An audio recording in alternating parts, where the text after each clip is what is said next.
Hello guys, welcome back to my channel. In today's video, I'm going to show you how to fix time and date settings if you're receiving an error on WhatsApp. So let's get right into it. If you're trying to use the WhatsApp application where you cannot even sign up and you receive a notification that tells you that your phone time and date setting are messed up, then you can simply fix this by opening up your phone settings, and then by scrolling down, you will be able to find general management section. If your device has a different kind of settings, then you can use the search box to search for a date and time.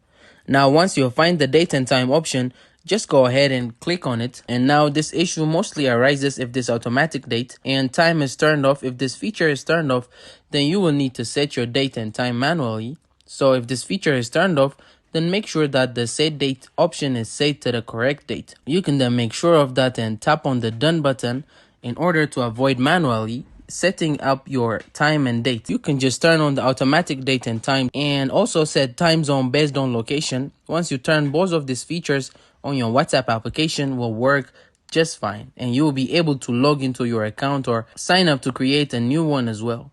And there you have it. That is how easy to fix date and time error on WhatsApp. If you find this video helpful, don't forget to like and subscribe this video.